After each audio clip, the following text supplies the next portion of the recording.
First of all, I'm super impressed that you were able to write a novel while you teach and you're a mom. And Yeah. Well, sometimes you just do it without thinking about it, Like I don't really, I guess if I stop and think about it, I'm like, oh, that's a lot. But also it's like, oh, it's just what I'm doing. And I do that thing where I compare myself to other people. I'm like, oh, she's got like 5 kids and she wrote 3 books this year and she's like running all these organizations. So, but thanks. I mean, no, I have to tell them, I'm like, this isn't what I want. Like, I was like, the worst that they're going to do is be like, no, we're not going to do yours. yeah, we're using the Like, wheat and that's it.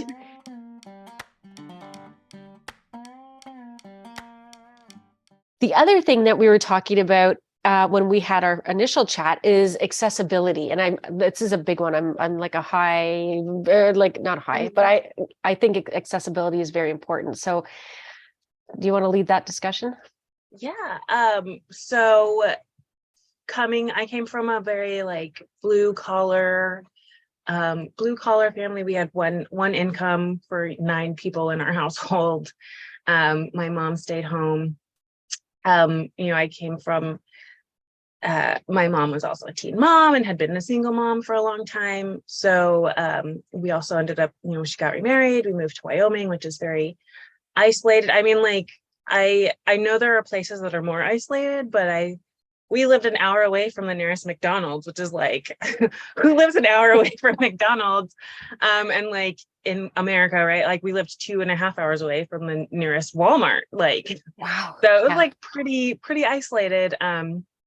Like my graduating high school class was 145 students. Like we could fit on the stage in our auditorium. So it was very kind of small and like out there, mostly, blue collar laborers who were, self-employed, and nothing against that. It just wasn't what I wanted to do. And so when you come from that background, it's really hard to like dream of doing a liberal art. And I knew people that had like gone to college, and just none of them in my own family. So I'm technically a first generation student, but also I'm kind of more of like a skipped generation. Both of my mother's parents went to college, but I didn't grow up near them. My grandmother died when I was quite young, and we didn't grow up near my grandfather. So I didn't really have any access to a lot of people personally that had kind of gone to college and done the college thing. And so when I went, right, I also had that sense of self-doubt. I showed up and I was like, I went to high school in Wyoming where like reading scores were so low that like our principal implemented a mandatory reading class in high school. And I was like, this is weird. Like I am reading, like I grew up reading, like I read when I was really young, and like had lived outside of Wyoming. So I had experience at other schools. And so I was coming from there, like already with this understanding that like, I'm probably not going to know as much about anything as my classmates. And so, I went and I was on Pell Grants and I didn't know I'd never even visited a college campus before, but I was like, I want to write. Like I'm going to be an English major. And the school I went to was really good. Utah State was really, really good about that. I also had some pretty great friends. So for me, it like worked out well. But yeah, so it was, I mean, the thing is college, I don't think you don't need to go study creative writing to be a good writer.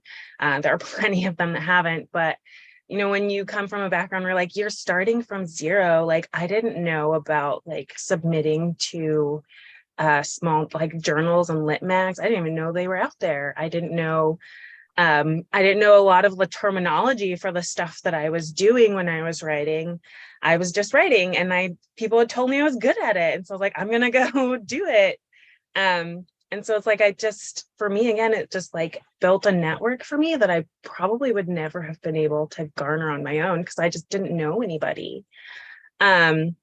So that was sort of my basis for getting there was, when we didn't have very much money. I actually had to, I paid for most of college myself, and I actually had to take leaves of absence every now and then so I could save up some money to go back. But and it was a lot of my classmates were getting to go like do internships and all this stuff, and I was working 2 jobs in the summer and like just writing. And like I knew there was actually I'd never had her in one of my classes, but somebody in one of my graduating classes she wrote a trilogy while she was in college, and like got picked up with Barnes and Noble, and like she was like 21, and I was like, that's amazing. And her roommates were like, she doesn't work, like her parents pay for everything.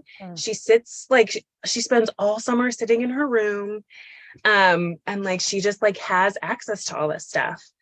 And so yeah, and I just like, there's just so much, I don't know if it's intentional or unintentional, but gatekeeping sort of in the publishing world. As I had said earlier, I'd kind of thought like maybe I'd go into publishing and editing, and like the internships for that are in New York City, and you don't get paid for it, and you have to pay for like housing and like, or else you're on the streets. Yeah, I'm like, I'm literally too poor to go be poor in New York. And like, and so I was like, I couldn't do that. And like, you know, all the people that are doing those programs have wealthy parents that can provide for them, and they're getting to go to like workshops for teens in the cities. And like, I'm sure Salt Lake City, which is probably our nearest like metropolis, it's still a tiny city, but I'm sure like they have programs for that, but it was 4 hours away. So it's like, that wasn't happening where I lived. And so it's like, I didn't have access to a lot of that. And then even like at my MFA, there were a lot of us who sort of came in, from, less accessible backgrounds, but we had some that were like, oh yeah, my dad, like as long as I'm in school, my dad pays for my, housing. And they could like take the summer off and like write and go do writing workshops and like retreats. And even now still, it's like going to see a retreat, it's like, it's $2,000 for 2 weeks. And it's like, well, I can't do that. Like I'm on an adjunct professor's wage, or so it's been, yeah, so it's like I've had to kind of go through a lot of different routes that just aren't accessible to a lot of people. Like writing conferences are also, it's like $500 to attend a writing conference. And it's like, well, what do you do? Like if you're trying to get better at writing and you want to access these things and like meet an agent, like there's just so much money that's sort of being thrown around with that. And so you can do it all on your own. It just takes so much longer, which is why I think one of the reasons we just haven't had as many diverse voices or as much diverse representation in agents and publishing. It's just so hard to get there. And right, like we know the golden stories of like the one person that did it. But for a majority of people, it doesn't work out that well.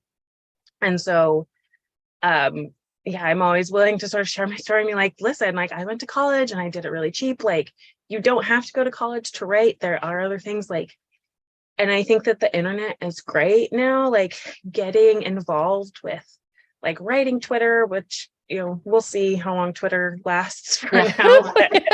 Twitter may be imploding, but like getting involved in a lot of those. And like there's so much now in like podcasts and getting with that. And like I think it's, as somebody coming from somewhere that had no idea what any of these things were, like getting to those and just practicing and writing, but sort of understanding, like getting on the other side of writing and publishing is there's sort of a lot there that sort of needs to be broken down to get more of those voices in there. Having more internships that aren't based in New York City, and I think a lot of them are like, you are going to be working all the time, so you can't have a second job. So it's impossible. It's impossible. It's a flawed system from the beginning, and so there needs to be a lot of change. But what I like that you said, like I don't like that this is the reality, but I like that you actually said it, is that there is gatekeeping to publishing, and there's gatekeeping all along the way. Like what I was just saying about, snobbery in university, like it can start even there. And I remember, taking my degree and like I went through on a student loan 100%, right? I mean, my dad paid for my text, like whatever books I needed, but we didn't have the money necessarily to put me through. So I was like, okay, well, I'm going to have debt and this is what I'm going to do. But I was privileged even to be able to get so it's all these things where the access and that I had good enough marks to get to the university. And so it's all these things along the way, but that you can, regardless, you can still do it, and finding the ways around it is what's so important, to be able to access like a career, right? And what do you think some solutions would be to make this whole industry, publishing, writing, whatever, more accessible to people, let's say, that have come from like you said, like a very isolated existence, and they have this talent but don't know how to navigate the world? Yeah. And I think one thing that I don't ever want, I always feel bad being like the benefits of the pandemic, but I think one of the like things that's come out of the pandemic is like remote work. And I think that will probably help, like regardless, but just publishing houses, just allowing more remote work, like not needing to come into the office and be an intern to get coffee for everyone. But if they're having an editing intern, they don't need to be in an office in New York City to do that. And I think, there's that. I think it would be, having even just like having high school courses kind of talk more about writing. And I know that there's, the things that they need to meet about it. But I mean, I know in like wealthier public schools, there are students that do get to take creative writing in like the schools that have really, have high property taxes. So it's like, I've met high schoolers, they're like, yeah, in my creative writing class. I was like, you had to take a creative writing class as a 15-year-old? Like, that was not even like, we were still reading like The Great Gatsby, like for the third time. So it's like, that would just having more of that outreach, just doing more sort of like online stuff. And I mean, even sometimes those online conferences they're still asking $300 or $400. Yeah. And it's like, I mean, I get it. They also need money to support them, but it's, there's always, I think one thing too is like, when you are trying to get fees waived, you have to like do so much legwork to prove that you're so poor and like disadvantaged. Yeah. It's like, you got to fill out all this paperwork. And it's like, well, that's already like a big hurdle. That's like, I've had students that are like, it's just like, there's so much paperwork I have to fill out to even like get this one accommodation. And like, they just don't do it. Cause it's just like, it's exhausting. And it's sometimes it's very humiliating. I remember applying for student loans, and like, you have to provide your parents' income and things like that. And it's hard. It's hard to present these things. And it's interesting that we're talking about this because, and this is going to sound really ridiculous, but I was not rewatching. I was watching an older show that I hadn't come upon, Nosferatu. It's the series based on the book of the same name by Joe Hill, I think, who was actually Stephen King's son, which is like, that blew my mind. Yeah. And there's an episode in season 1 that talks just about this. Like, she's too poor to go to, because her parents work under the table and she can't report their income because then it's going to open up this whole thing, but she wants to go to art school. And anyway, they have to do it through there were 3 options, right? Like, she can, I guess, emancipate herself. She can prove that she comes from an abusive background, or there was like and they were all humiliating. And I'm like, this isn't so far off the mark of what people really have to go through. Yeah. like to get a Pell Grant, like I also filled out the FAFSA, but like I had to get my parents' tax returns, and like my dad didn't want to do that because he lives in a rural place for a reason. He lives in a very isolated rural place for a reason. Doesn't like the government getting involved in his life. And so he just was very much like, it's just welfare. If they're gonna like, they're just giving you money. And I was like, okay. And so it was like a fight every year to like get his taxes. And like he was self-employed. So like his taxes are always kind of done like on the like at the end of the tax season, or like he had to get extensions. And like, it was just so much. And like I did it because I really wanted to go to college. But it was like all of that. And then like, but also in order to get the in-state tuition, I couldn't be on my parents' taxes. So like they also couldn't claim me on their taxes. So I had to like also prove that I still belonged to them, even though I wasn't on their taxes. And like, it's just so much. And like my classmates, one of my classmates didn't have to worry about that. They're like, we filled out the FAFSA, but like they filled it out knowing that it's a stupid system anyway, because like I had a roommate who like her parents didn't pay for college, but like they made too much money. And like, so she didn't get anything, and she filled it out every year knowing like she wasn't getting money. So she had a job that paid for it, but like so many people who are sort of like middling, they end up getting student loans. And so it's like, it's sort of somehow college has been this great equalizer and just like making everyone poor instead of like lifting everyone up. Yeah, it's a weird thing.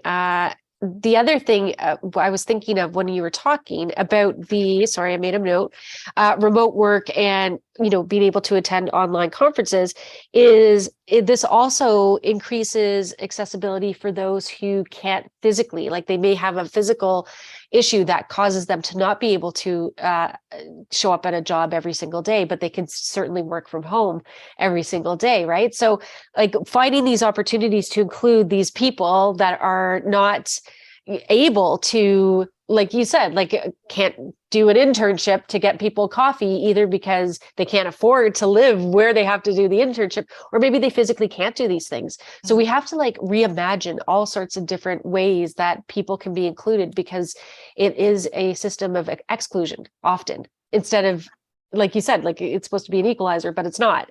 So it's just and it should be a fundamental right, like to have the ability. It's another story if you don't want to access education or you don't want to access certain things, but at least you have the right to say no, instead of having no right and no say in the matter. And also it goes to, like, on the topic of accessibility, this online world now is making accessing not just education, but the books themselves so much easier, and so much in different formats. So like we were talking about audibles and all of that, where if you have some sort of vision problem and you can't necessarily read, or maybe you can't read, like you don't know how to read, but you still want to participate in a storytelling experience that's not TV based, because you want to use your brain to imagine things, like so there's good stuff coming out. And your library can be your best friend about finding, finding information on whatever you want to find, as well as, like, obviously the internet. But you have to be so careful about where you're going on the internet, because some stuff looks so official and you need to learn I know those vanity presses, like a couple of them, like they are pretty good about like, because they use all of the same like submission like query things, and then you talk to them and they're like, oh, it would only be like $5,000 up front. And I was like, oh, you're one of those. Yeah. So like they're very coy about it. And it's funny, I was talking to another writer about it, that like, what kind of model, like there's no sustainability in that business model, because you burn your bridge as soon as the person figures it out. Like, you're just taking my money. How many second books do people take to them, or do they feel trapped by them? Is it like a hostage situation where they're like, I have to work with this press again? I mean, one of their selling points is like, you keep 100% of the royalties. And it's like, yeah, but they'd also just take your money and don't do any any of the like marketing, like that's still all on you. So Yeah. I would say save your $5,000, do the marketing yourself, get your own editor. Like Fiverr has editors. Like there's so much out there that you probably will need a little bit of money, but Yeah. you don't have to.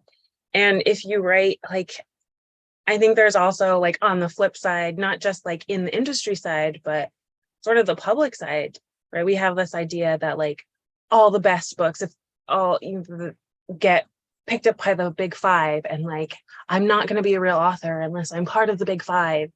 And it's like, well, no, like there are so, I think, I feel like something came out in a recent, like it was the Simon and Schuster merger, where they're like most like 90% of books only sell like a dozen copies.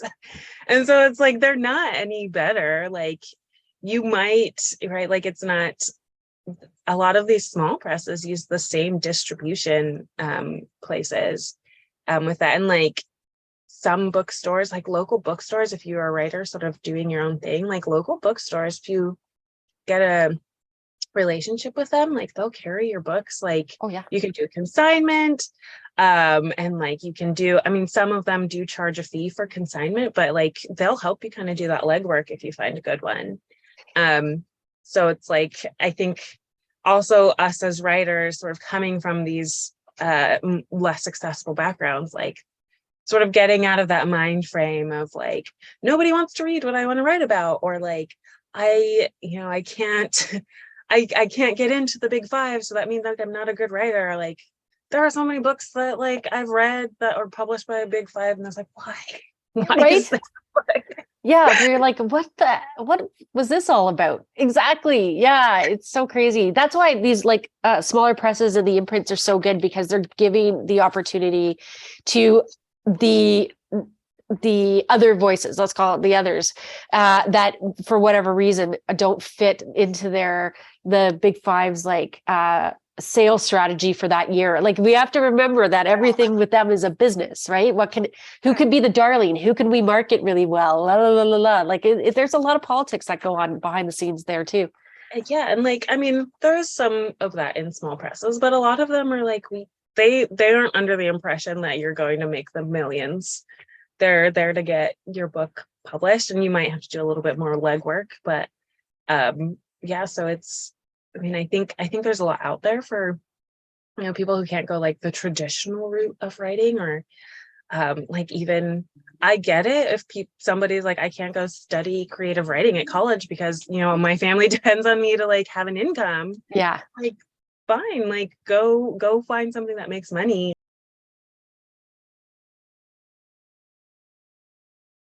There's a lot out there, and I think if we want more of those voices, I think they're just sort of like, has to be on both sides, like people coming from disadvantaged backgrounds having the courage to like pursue things, and not, like once one person tells you you're not good, like don't take their word for it. just abandon all like, hope.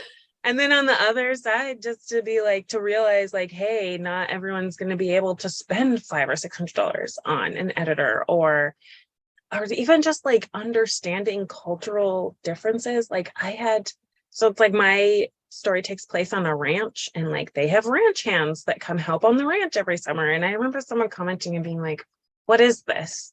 Like, I don't get this. And it's like, in the summer, a bunch of young dudes show up at a ranch to help. Like, I don't know. And it's like, I'm not going to explain that because it makes no sense in the context of my characters. Like, they would know that. And I was like, I felt like you could have grasped that by context. And like, it's so wild. Like, because you hear stories about people being like, well, I want to write this story, but then the agent will be like, well, I don't know how to sell this unless you whitewash it a little bit, basically. So make it a little bit more palatable for, the target audience, or like the people that are going to buy the book. And it's like, well, I know who I want to buy the book. And there are going to be people that like, this book isn't for them, and that's fine. Yeah, exactly. Yeah, there's tons of material out there that it will be for those people, right? Like sort of understanding that cultural, and like this is why we need agents of color who come from those backgrounds and understand, and aren't trying to like change, like, oh well, like can you explain? Like, I remember once sitting at a conference, and one of them was like, in one of her memoirs had written about how an uncle of hers had like died from a meth overdose. And literally one of the feedback was like, I don't know what this means. It's like, how can that be any clear? It's not a symbol. Like, it's life. It happened. It's funny. It's like you were listening to the conversation I had just before we met, because we were talking about that. And the other writer was she had worked as a correctional officer for a number of years, and so she wrote about like a story about something to do with in a prison.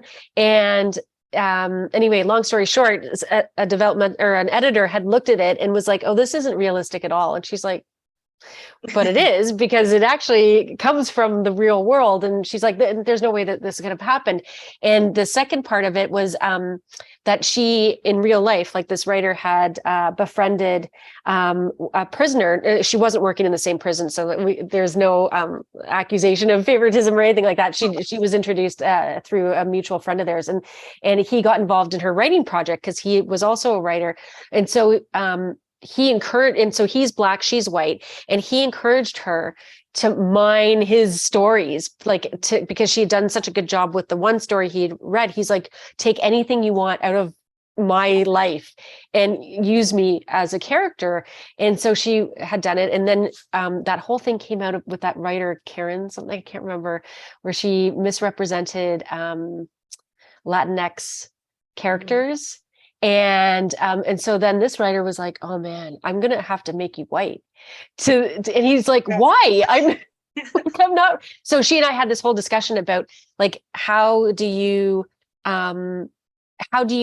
keep the sincerity and the realism in there when you're being told that you have to change in some way? And we were more talking about cancel culture and things like that, and kneecapping writers, because people are like, okay, well, like her experience, like, well, sorry, I know this is about you, but you're gonna have to be white now. And he's like, I don't want to be white, like and he's like, but you worked with me on it. And I'm like, oh, it's almost like you need a disclaimer, like saying, right? And so Our notes. Yeah, and that's the thing, like where like if somebody is telling you, no, this has to become more palatable, like, why do we have to have this censorship? I mean, it's one thing to be culturally accurate and culturally sensitive and making sure that you are not stereotyping and you're not, feeding into whatever. And you do that through being educated and through like on whoever you're speaking about and sensitivity readers, and you do your damnedest to get it right, because otherwise don't bother, right? But where's the line where you're like, I don't want to whitewash some of this, because then the sincerity of the piece is gone. And what are your thoughts on that? I don't know. It's such a find sensitivity readers. Like, this is always a conversation in a lot of writing spaces, is like, who gets to tell the story? Yeah. And it's like, you got to do the work. And like, no matter what you do, there's going to be somebody that has something to say about it. But like, I mean, it's up to authors. Like, I personally, like, I don't put trigger or content warnings. And like, I've read things that have said like, or like, as a professor, this is something that I sort of come into contact with, like, should I do trigger warnings? Should I not? And it's not clear. Like, there's studies that prove that it's helpful. There's studies that prove that it just like causes more anxiety in readers that might be triggered by those things. So, I mean, it's really just doing the work. So as I kind of said, like, my book, my characters are all white. There's one who's like mixed race Native American, but it's like, I am partially white. I grew up in Wyoming. Like, there were maybe 5 brown people at school. I was one of them. None of us ever talked to each other. And so it's like those were the people that I was around. And like, I was basing them off of people that I knew.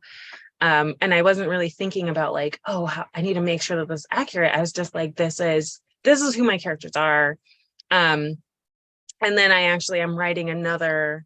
So I just finished another manuscript. And for that, I had an LGBTQ plus character in it, or a couple of them, and I was like, I'm very concerned about it because I have, like I have a family member who is LGBTQ, and so I'm like, I want to like do them justice. So Exactly.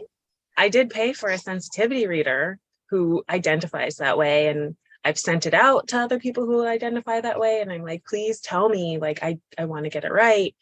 So reaching out to them, and I know like you could write a disclaimer at the end being like, hey, like I worked with you. I mean, it could even just be an acknowledgement being like, thank you to so and so who let me use their story and like worked with me so well to make sure I get it right. And then just sort of like knowing that no matter what, like somebody's always gonna be like, you didn't get to tell the story. And like, I kind of always remember I had a professor once that was like, yeah, there is a problem in like misrepresentation, but sometimes historically that's what's gotten the door open for proper representation, like people writing those stories.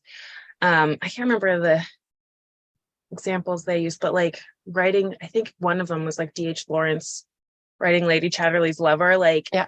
it was like the first story about like women enjoying sex, and like it's not perfectly representative of women and like their sexuality, but like it opened the door for like, oh wow, women are sexual beings and like have these wants. And like, Uncle Tom's Cabin, also not like a perfect representation of what it was like to be a Black slave at the time, but it opened the door for stories from ex-slaves. So it's like sometimes we sort of need allies on that side to break down the gatekeepers so that Yeah, the rest of us can kind of get through. So I think there's sort of that understanding of like, I mean, I think in a lot of cases we've sort of come to a place where like, well, we don't need you to open that door for us anymore. Like that door is opened. But it's, again, being sensitive. And I think also remembering like telling the story of them as a person should come first and not about their trauma, their generational trauma or like their back or their experience of being that identity. But, LGBTQ people have lives outside of being LGBTQ. exactly. Right. Like, yeah. Black people don't always go around just thinking about the fact that they're Black all the time. Like it happens, right? Like I'm aware of it when I go out, but I'm not constantly being like, oh, because I'm Black, I shouldn't be in this aisle with like straight people hair products. Like I'm just in the store or like living my life. So it's not, it's not always like, just representing them as people, and then sort of with the awareness that there will be cultural things that sort of come up with that. And like, mentioning it, but not like trying to explain it. Or like I've seen a lot of people just having like a side character that is very much like informed or, in very much tied to the main character as well. Or not telling, they're telling it in like third person, something that sort of like gives a little bit of that distance as well. But Yeah. I understand it is a very like fine line, and I don't know if there's like a perfect answer, but I think it's it's worthy of, I think the people that are concerned about it are probably on the right track.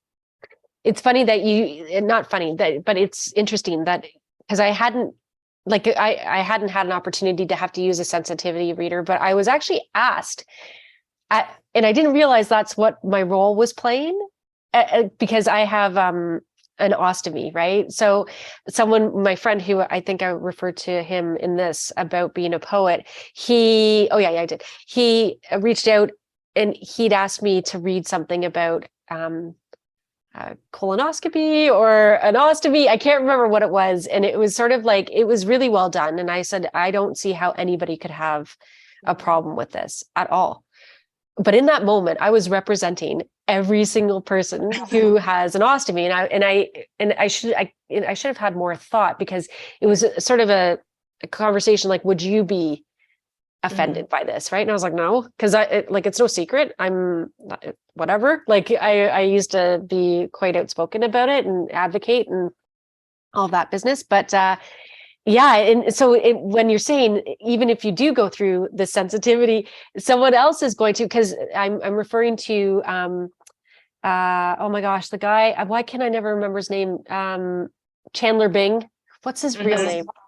Matthew Perry. Yes, he came out with his memoir, and in Mhm. it he was, there was a big upset because he was talking about having had to have a colostomy for a period of time due to his drug use, right? And how it was the worst experience on the face of the earth.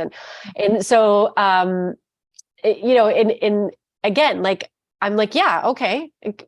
Sure, I can see when someone who is going to have this temporarily will be like, what is this nonsense?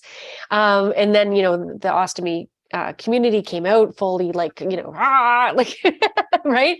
But not all of us were, I mean, yes, he could have done it like in a different way, and maybe there should have been some thought behind it, but is it going to affect me for the rest of my life? Absolutely not. And so yeah. And it's so funny because that's the perfect example. Like to me, I'm like, whatever. And then to other people, they're like, this is, horrible, and it's besmirched it, and it's dangerous. And I'm like, I'm actually living through something where I can see it now, how no matter what you do, you're damned in some ways. It's like I haven't actually watched the Harry and Meghan documentary yet, but I've been seeing a lot about it. Yeah. Yeah, I'm kind of worried about watching it, but just like it's so funny seeing like internet outrage over it. It's like all the Americans are like, it's so great that they're coming out, and like all of the British people are like heresy. Like they're defaming the royal family, and all the Americans are like, they're talking about the British tabloids. Like that's who they're attacking, and everyone else, like they're attacking all of British people and all of the royal family. Yeah. I mean, it doesn't, you're going to see what you're going to want to see in there. And, some people are going to like to see themselves just represented at all. And some people are going to be offended by it. And like, there's no right way, unless you open up your writing to everyone. Then you'll get nothing done. Yeah. And it's like my experience as a mixed race person is going to be different than somebody else's experience as a mixed race person. So like, there are things where I'm like, I don't see a problem with that. But like another person will be like, that's not what it's like at all. And it's like, well, there's no answer, right? Like it's sort of this understanding of like, you kind of do have to, write for you. And then, tell the story you want to tell. And I think if you're worried about that as a writer, I think that's a good sign. Like take it as a good sign that like, if you're worried about, being sensitive to representation, like that's a good first step to like being aware of that. And like do what you can, like do as much as you can. You get 4 or 5 different readers to do the work and like help give you feedback, and being very sincere about it. I think that's a good sign. It's sort of like I always hear like the saying about motherhood, like if you feel like you're a bad mom, you're probably like on the right track to being a good mom. Like if you're worried that you're a bad mom, you're probably okay. You're a good mom because you're at least worried about your mothering, right? This is a good segue into writing with as a mother and in motherhood. So that face you made makes me laugh. For me, it was my son was born the weekend we went into lockdown in Washington State. Like, oh, it's hard. That night, I was actually 2 weeks early, and it was the end of the term. I was due like 4 days after term ended. And so I was already like, oh. And it was literally like that week, all of our deans were like, you got to put everything online. Like, we're not coming back to class. We had 1 week left of classes and then finals week. And it was like, I got everything online and went into labor. I like emailed my students and I was like, hey, everything's online now. Like, this is how it's going to work for the next 2 weeks. And then like, as soon as I sent it, I texted my mom and was like, these Braxton Hicks contractions feel weird. And she was like, and I was like, I don't think those are practice ones. And I was like, but they don't hurt. And then like an hour later, I was like, oh, I threw up a piece of pizza because it was like, oh, I think I'm in labor. So he was born. So it was sort of like an odd, strange time for me. Because it was like, well, I was home, and then like, I was already I'd already had my book kind of being queried. And so I wasn't doing a whole lot of writing. Like novel wise, I think I wrote 1 short story while I was pregnant, or like in the transition from pregnancy to giving birth. And that one did get published, but like I didn't do a whole lot. But I was home a lot. I didn't work for 6 months. I had, first maternity leave, and then it was summer. And so like I was home a lot. It did, I know a lot of people say like it makes them not write, but I actually did get quite a bit done. I ended up writing, it was also 2020. So there was the pandemic happening.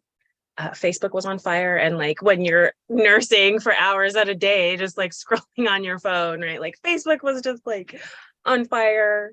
There were race riots happening, and like just so much stuff, like things about family members that I just like, I had feelings about family members that I just like had never thought that they would like think certain ways, or like just so many things came out, and I was just so angry, and also had this baby. And I ended up writing like way more creative nonfiction.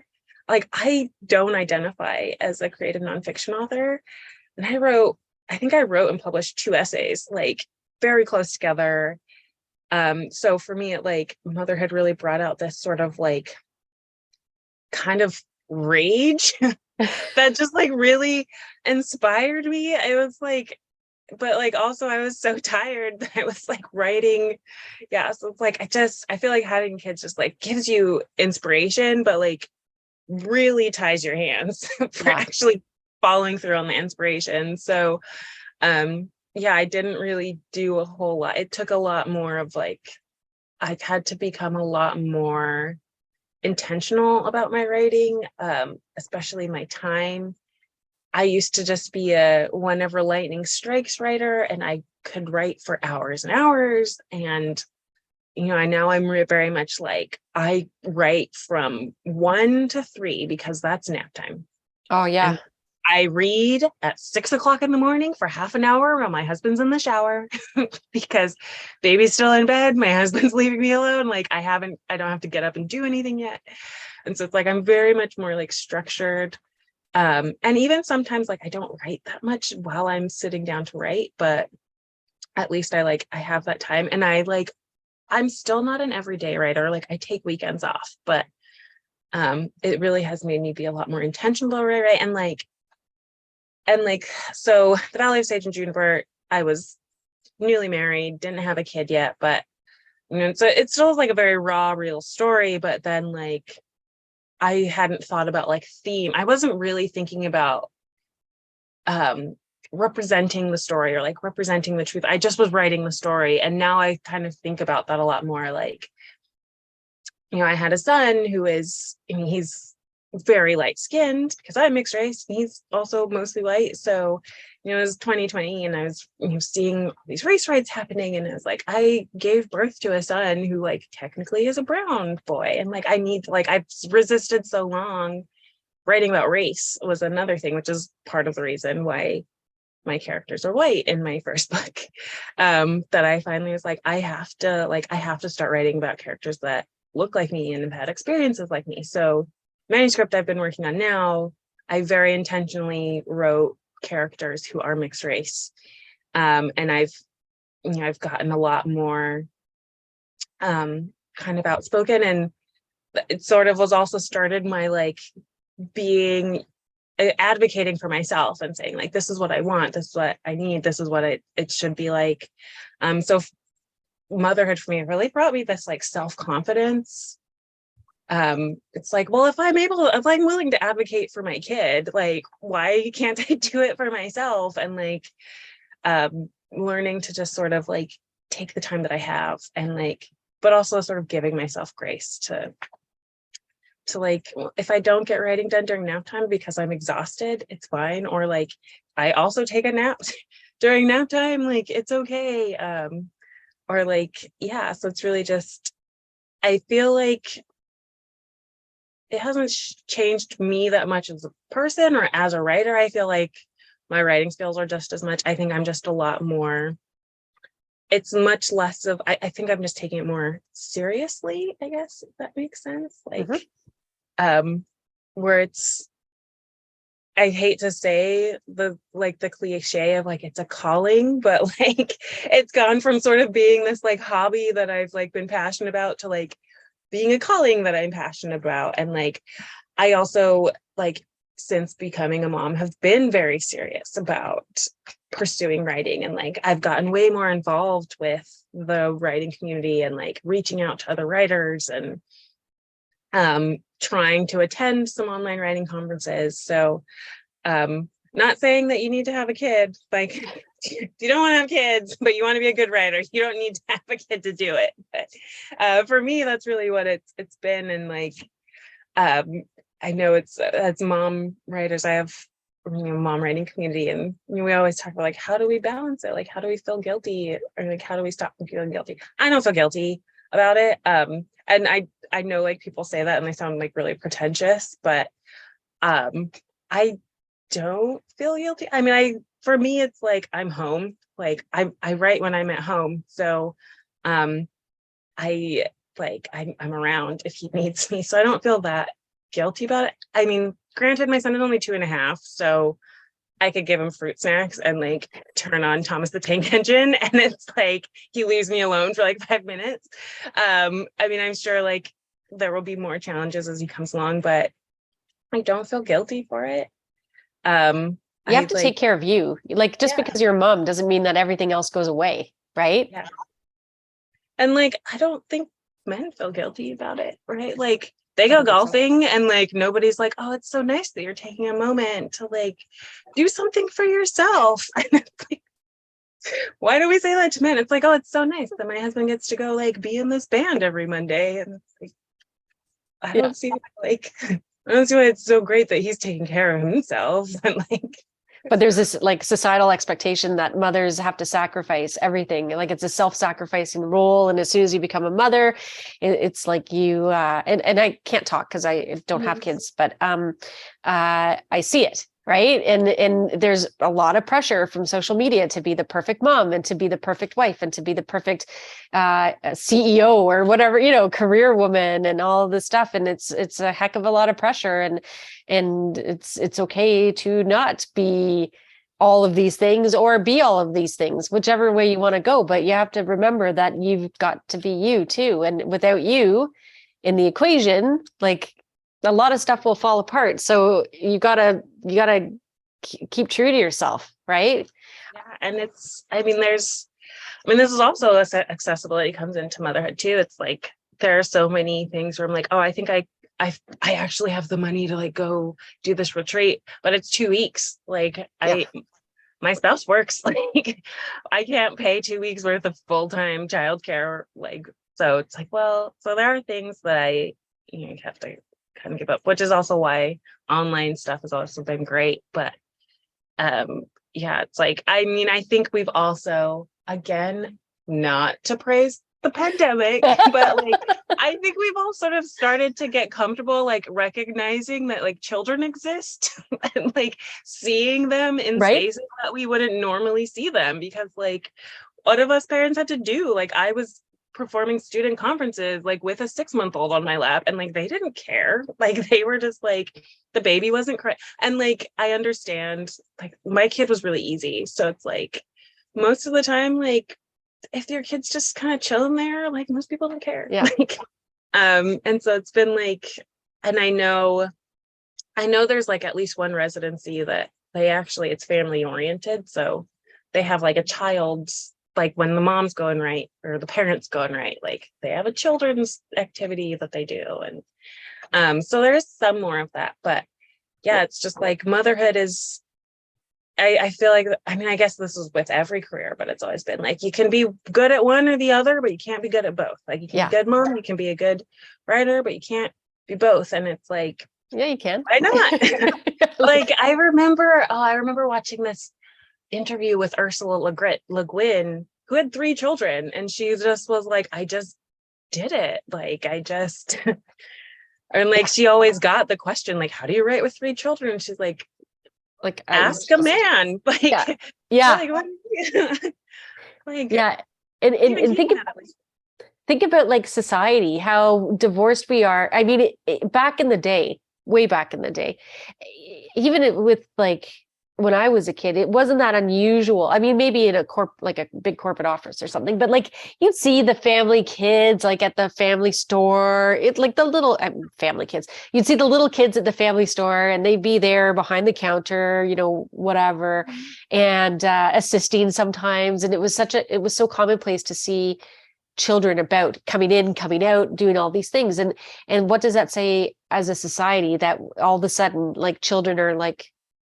And I remember during the pandemic, there was someone who had been, I think it was a Canadian news segment, and he was a financial guy, right? And he was trying to give some financial news, and his kid came in, and then this other kid came in, and it was the whole nanny fiasco. Okay.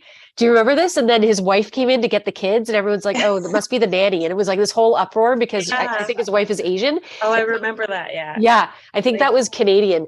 I got to look that up. But again, right? Like, who cares? It's funny. It's nice to see, right?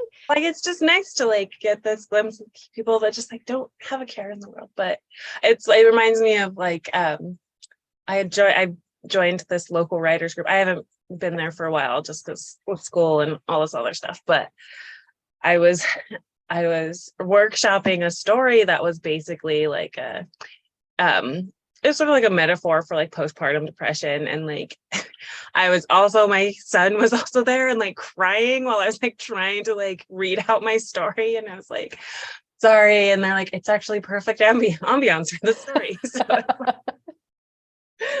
like they're like people that expect kids around. I mean, I know, I get it. Like I've been on the side where I'm like, oh, this baby crying on this airplane. But like, I think for the most part, like people are pretty accommodating to parents, and like, willing to like see them, and like visible motherhood is becoming something to be appreciated. And like, just my kids kids are a part of our lives. Like we don't have to ignore that, right?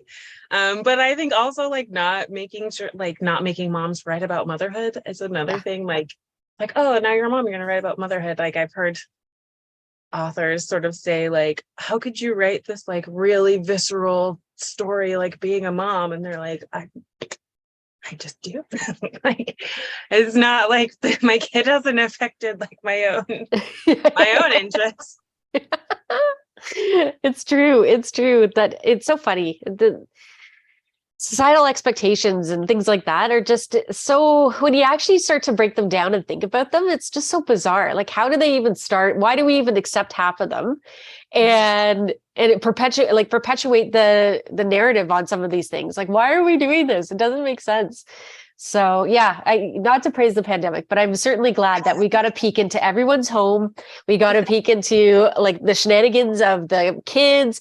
Sometimes the pets would get involved. Like people have pets, and it's all good. And I think it brought back a human element that maybe was, and also, mass suffering, that we were all seriously like experiencing all this angst and uncertainty.